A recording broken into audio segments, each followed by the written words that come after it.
Edema pulmonar agudo. Generalidades. El edema pulmonar agudo es el síntoma más radical de los SICA, que es el síndrome de insuficiencia cardíaca aguda. El edema en el intersticio pulmonar y los espacios alveolares dificulta el intercambio gaseoso, produciendo una hipoxemia y dificultad para respirar. El edema pulmonar a menudo se agrava por los derrames pleurales que pueden afectar aún más al intercambio gaseoso al comprimir el parénquima pulmonar subyacente. Esto implica el movimiento del líquido capilar hacia los alvéolos.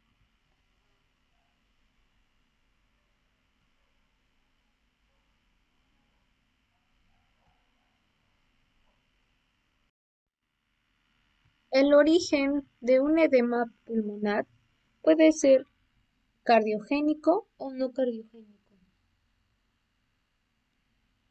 El origen no cardiogénico se caracteriza principalmente por una lesión generalizada de los capilares pulmonares, que provoca un aumento de su permeabilidad de proteínas y otros elementos a través de las paredes de los capilares. Una de las causas es una sepsis, transfusiones múltiples, neumonía, contusión pulmonar, una embolia grasa, edema neurogénico, quemaduras por inhalación, aspiración de contenido gástrico y otra de las causas puede ser el descenso de la presión oncótica, que es una de los orígenes menos frecuente, que provoca una hipoalbuminemia, síndrome nefrótico, hepatopatía o enteropatía por pérdida de proteínas. Otra de las lesiones indirectas puede ser una septicemia y una lesión directa sería una infección como neumonía bacteriana.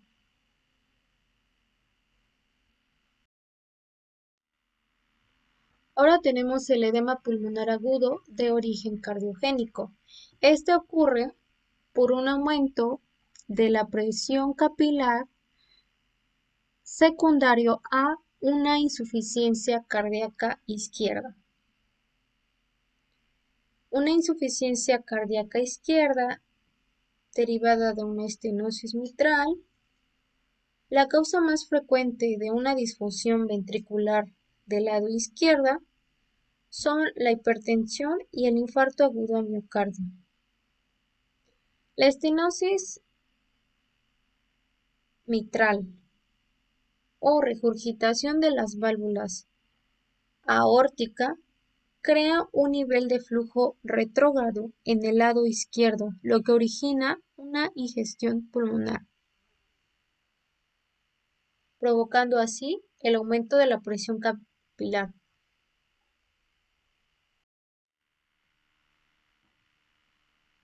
Bueno, en la insuficiencia cardíaca, que es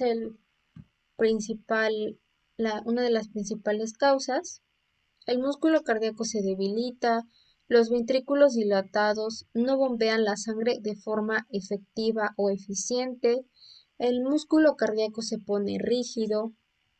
Con la alteración de la función del lado izquierdo del corazón hay una disminución del gasto cardíaco hacia la circulación sistémica.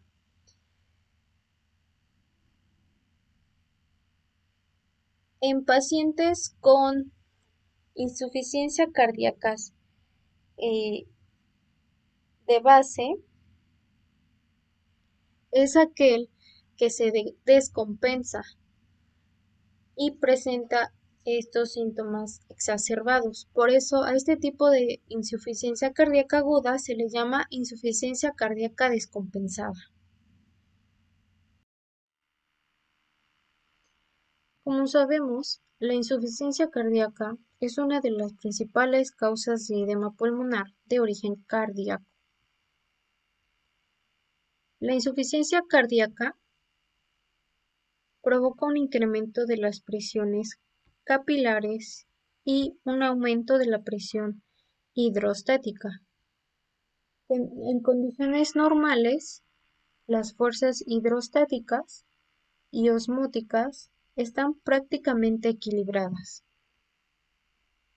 Este aumento de la presión hidrostática que desarrollan en la circulación periférica se da en la insuficiencia cardíaca del lado derecho, provocando congestión de los tejidos periféricos, congestión hepática, congestión del tubo digestivo, edema y ascitis en declive. En cambio, en la circulación pulmonar tenemos aquellos con insuficiencia cardíaca izquierda, que provoca la reducción del gasto cardíaco, la congestión pulmonar, que provoca un intercambio de gases alterado, provocando cianosis y signos de hipoxia, y el edema pulmonar, ya mencionado, que provocará una ortopnea, tos con esputo espumoso y disnea nocturna paroxística.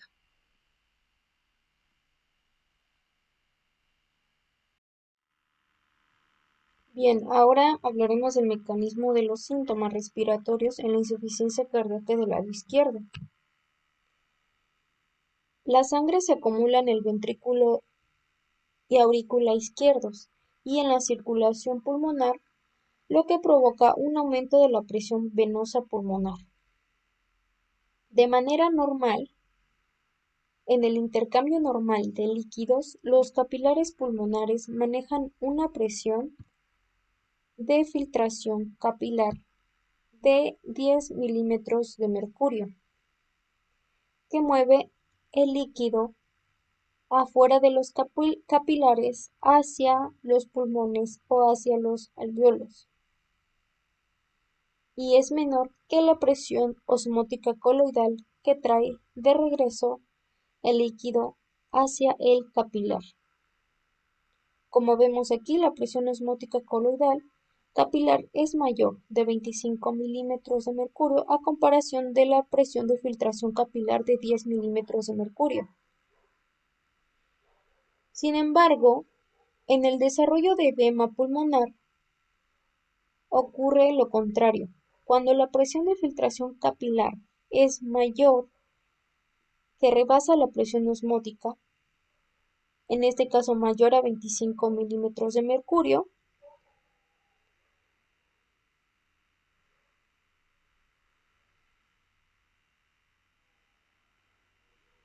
aquí excede a la presión osmótica coloidal, que regresa el líquido hacia el capilar, de manera que el líquido fuera de los capilares se mueve con mayor cantidad hacia los pulmones. La presión venosa pulmonar provoca un aumento de la fuerza hidrostática, lo que provoca un trasudado hacia el espacio alveolar, en donde debería haber aire, ahora hay líquido. En el edema pulmonar grave, el líquido acumulado en los alvéolos y las vías respiratorias causa rigidez pulmonar, dificultad de la expansión de los pulmones y altera la función de intercambio gaseoso de estos órganos. Con la menor capacidad de los pulmones para oxigenar la sangre, la hemoglobina abandona la circulación pulmonar sin oxigenarse por completo, lo cual ocasiona dificultad respiratoria y cianosis. El paciente se va a observar sentado y jadeando, con un pulso rápido, la piel fría y húmeda. Los labios y lechos unguiales se encuentran cianóticos.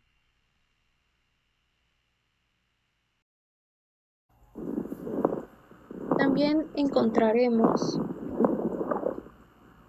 disnea más tos, con presencia de esputo teñido con sangre o asalmonelado. Esto es una causa de la mezcla de aire con albúmina sérica y eritrocitos. También escucharemos estertores. Es el movimiento del aire a través del líquido. Si el líquido se mueve hacia las vías respiratorias más grandes, los estertores se tornan más audibles y gruesos. Se presentará en un 50% o más de 2/3 de los campos pulmonares de manera bilateral. Si es mayor en la izquierda, debemos de sospechar de otras patologías. El movimiento de estertores, el movimiento del aire a través del líquido, que son los estertores, sonaría así.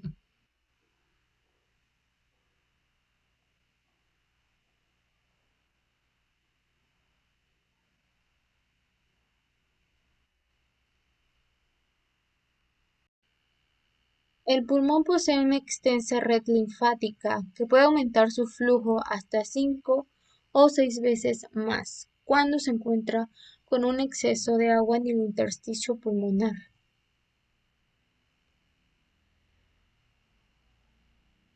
El edema siempre es mayor en el pulmón derecho porque hay menos cantidad de vasos linfáticos que ayuden a drenarlo, en comparación del izquierdo. Como ya lo mencionamos, si es mayor en la izquierda, debemos de sospechar de otras patologías.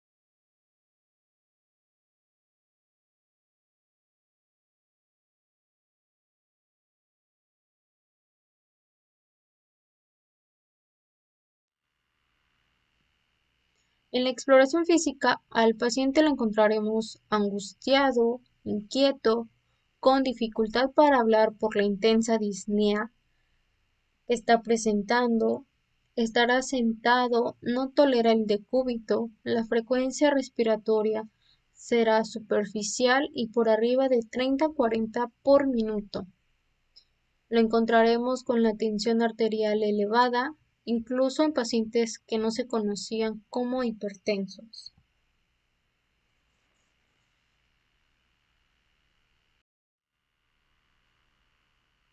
Bueno, como ya dijimos, en ocasiones hay cianosis. En el tórax vamos a observar el empleo de los músculos accesorios de la respiración, como los tiros intercostales. Los estertores empezarán a ser audibles a distancia, incluso sin el uso del estetoscopio.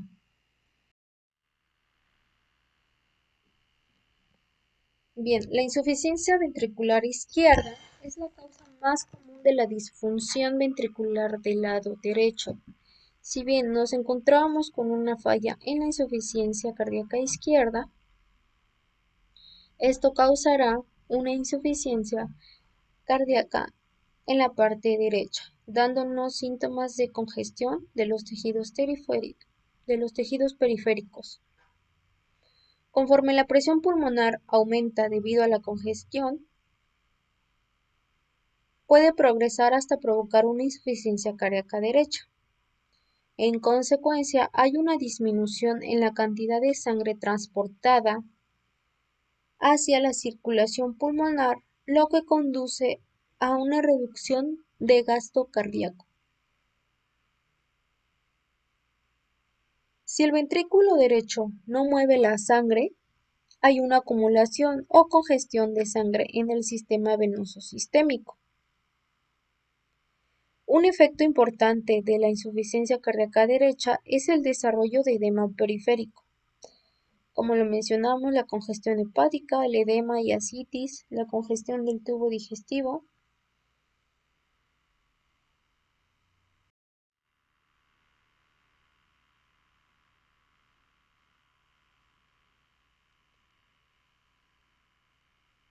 Eh, Como ya lo mencionamos, si el ventrículo derecho no mueve la sangre hacia la pulmonar,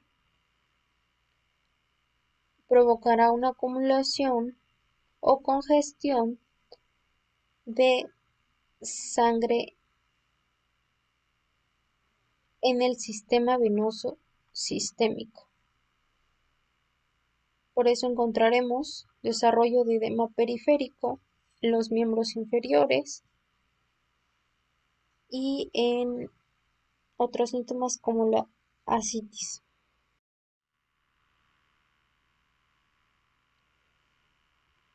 Bueno, ya lo mencionamos, la insuficiencia ventricular izquierda es la causa más común de la insuficiencia ventricular derecha. La causa de la disfunción ventricular derecha incluyen afectaciones que impiden el flujo de sangre a los pulmones o comprometen la eficacia del bombeo cardíaco. Como ya lo mencionamos, provocará un bajo gasto. De manera que encontraremos al paciente con las venas yugulares externas distendidas. La congestión de la circulación porta también puede provocar congestión del vaso y desarrollar ascitis.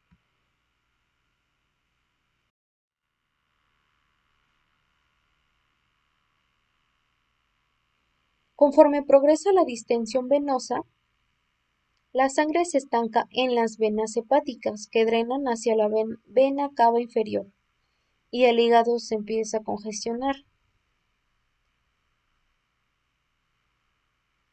dándonos signos de hepatomegalia dolorosa que va a provocar reflujo hepatoyugular durante una presión de 15 segundos.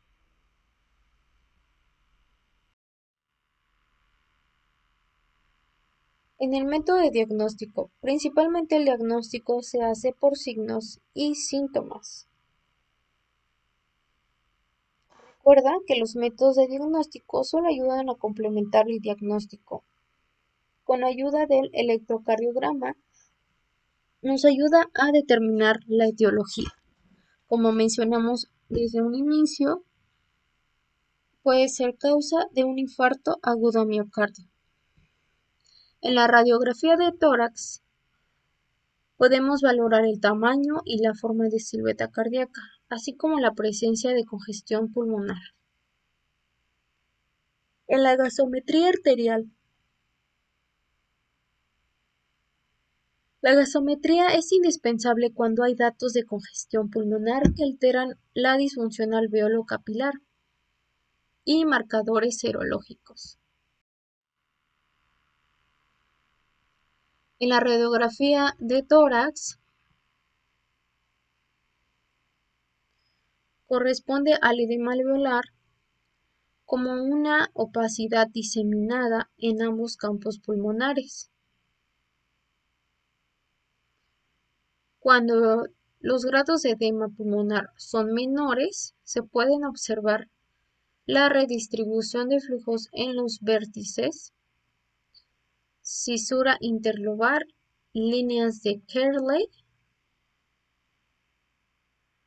o alas de mariposa, y la cardiomegalia que orienta el diagnóstico de una insuficiencia cardíaca.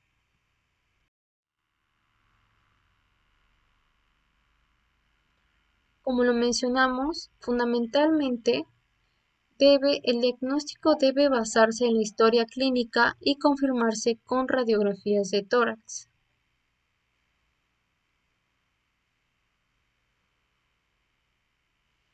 Esta es una placa sin edema normal y esta es una placa con edema.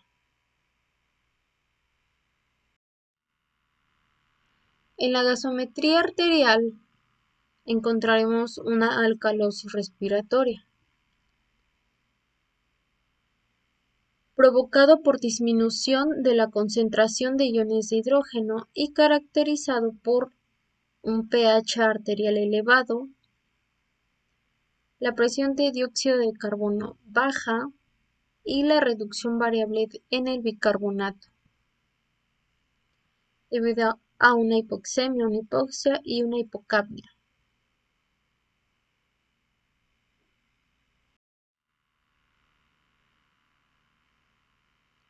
El llenado sistémico se evalúa observando las venas yugulares internas de preferencia. Cuando estas no son valorables, se pueden usar las yugulares externas. El aumento de la presión de llenado ventricular izquierdo se evalúa por la presencia de estertores crepitantes audibles en campos pulmonares.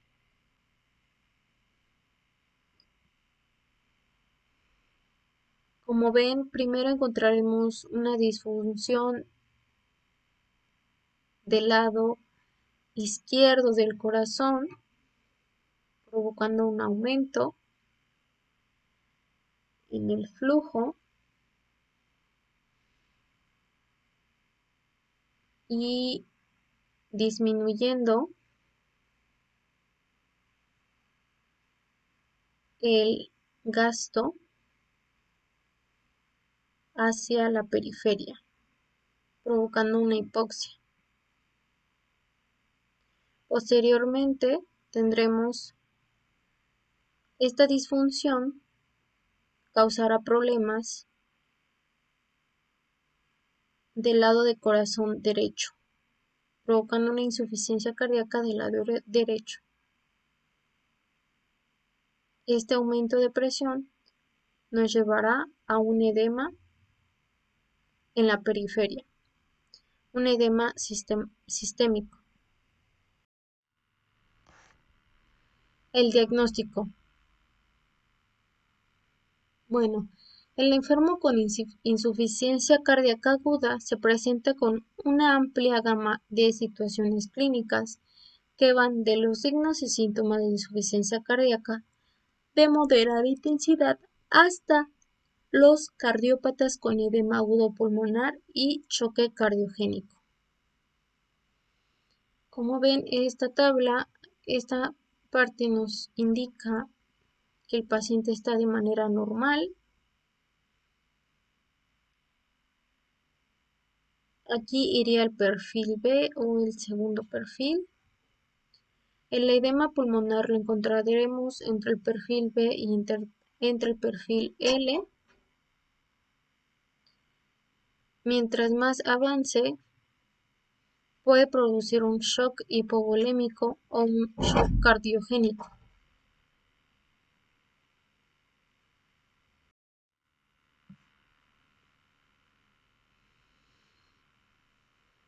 Esta tabla describe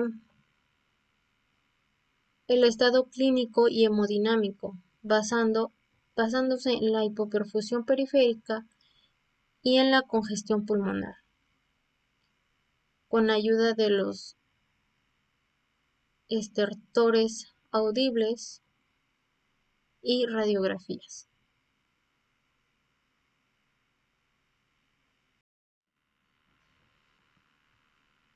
Y aquí tenemos el perfil. La severidad clínica, esta nos ayuda a ver la severidad clínica y se integra según los hallazgos clínicos. Se aplica con mayor frecuencia en la insuficiencia cardíaca descompensada. El diagnóstico se fundamenta en signos y síntomas, como la disnea paroxística nocturna, estertores crepitantes pulmonares, tercer ruido, edema, ingurgitación yugular y taquicardia. Y el edema pulmonar se encuentra entre el paciente tibio y húmedo y entre el paciente frío y húmedo, dándonos signos y síntomas de congestión y dándonos signos o datos de baja perfusión.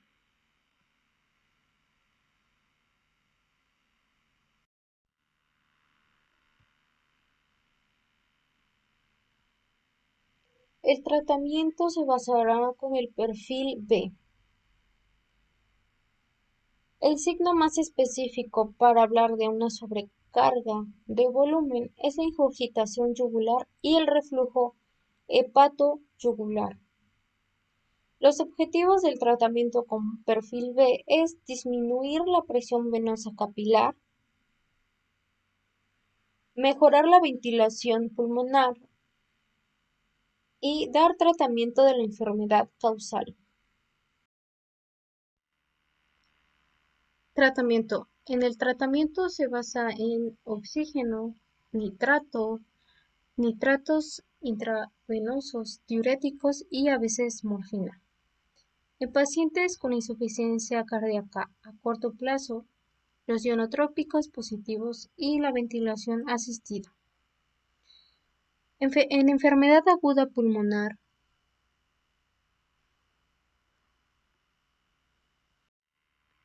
tratamiento. El tratamiento se basa principalmente en oxígeno, nitratos intravenosos, diuréticos y a veces morfina, y con ayuda de ventilación asistida. En el edema agudo pulmonar, el oxígeno, si la saturación de oxígeno es menor a 92%, se puede utilizar un Ventimax al 40 o 50%, a 12 o 15 litros por minuto. El objetivo es mantener una saturación del 92 al 96%. Y en pacientes con EPOC pueden utilizar un Ventimax al 24%, a 4 litros por minuto. El objetivo es una saturación de oxígeno de 88 a 92%, debido a que son pacientes con EPOC y manejan una saturación normalmente baja, de acuerdo a su condición. La nitroglicerina, que es un vasodilatador principal, este está contraindicado en pacientes que manejan la presión arterial menor a 90, la sistólica menor a 90, la frecuencia menor a 50 o mayor a 100. En el furosemida, que es un diurético, se pueden utilizar 2 ampollas de 20 miligramos intravenoso, lenta y diluida. Se puede repetir a los 20 minutos. Esta es una tabla de selección del tratamiento en relación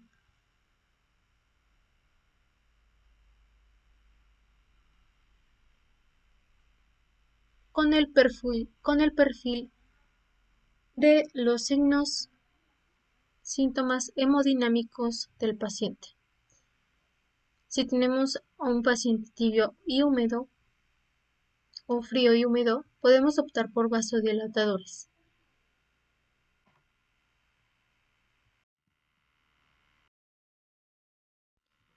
En el tratamiento de primera línea, como lo mencionamos, necesitamos de vasodilatadores como la nitroglicerina, siempre y cuando tengamos una presión arterial mayor a 100 miligramos de mercurio. La nitroglicerina es el agente más importante en el manejo del edema agudo pulmonar, ya que inhibe el retorno venoso, es decir, reduce la precarga,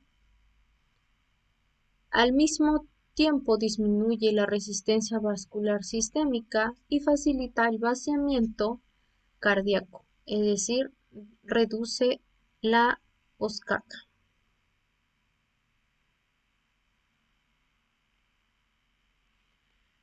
Encontramos a la nitroglicerina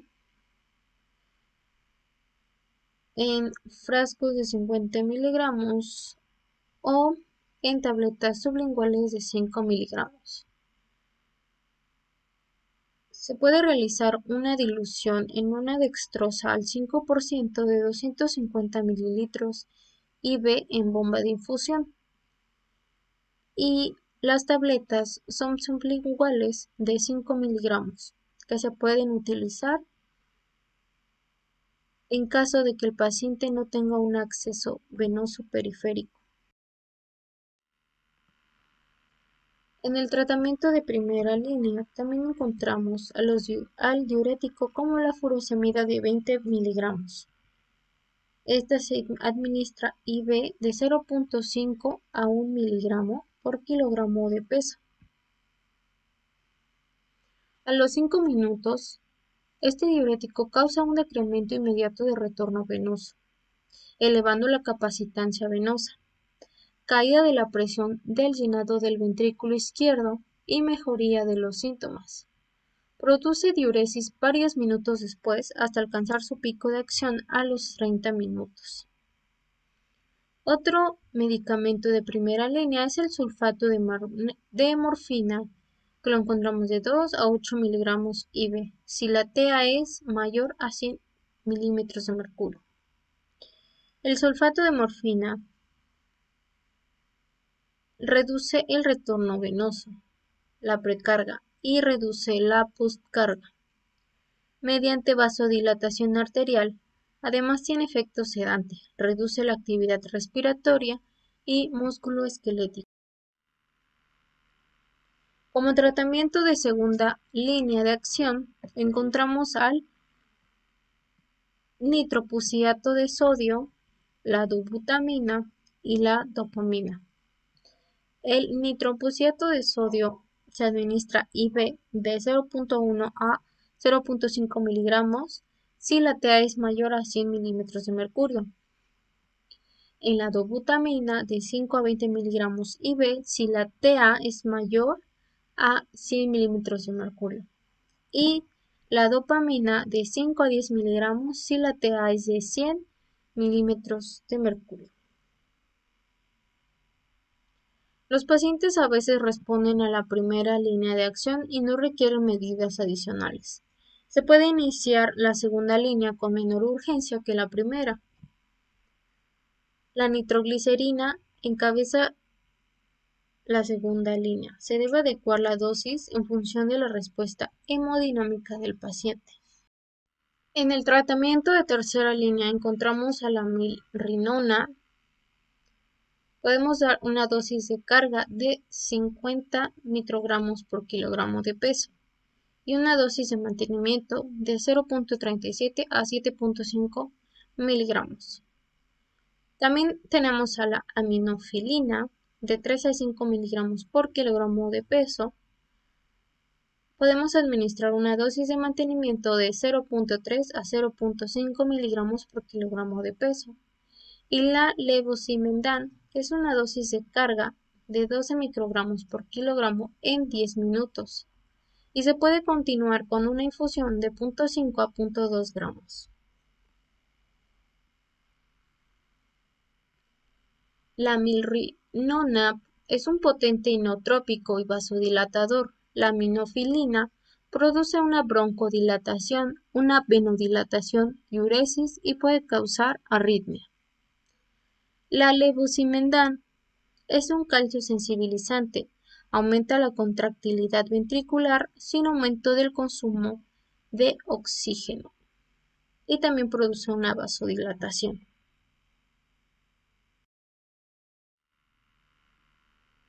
En el tratamiento de la tercera línea encontramos a la digoxina, la dobutamina, la dopamina, la terapia trombolítica y la angioplastia más stent.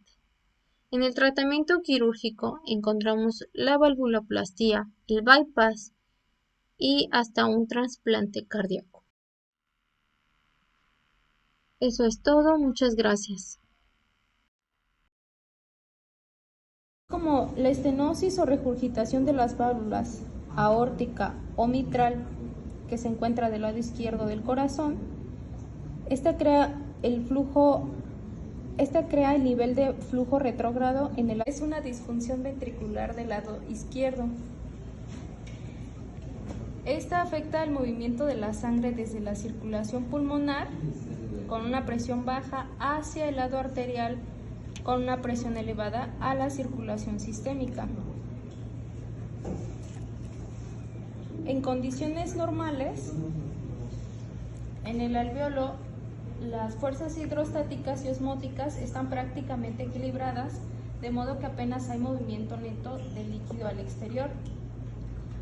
En el edema agudo pulmonar vamos a tener un aumento de los capilares y este aumento de los capilares es consecuencia de la congestión. Provoca un aumento en los capilares del alveolo y esto provoca un aumento en la presión hidrostática y una disminución en la presión osmótica. Esta presión hidrostática es causada fundamentalmente por trastornos que alteran el retorno venoso.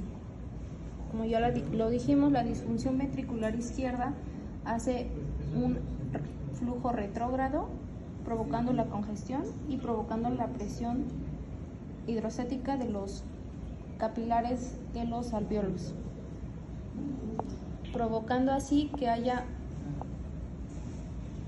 líquido o trasudado en la cavidad de los alvéolos.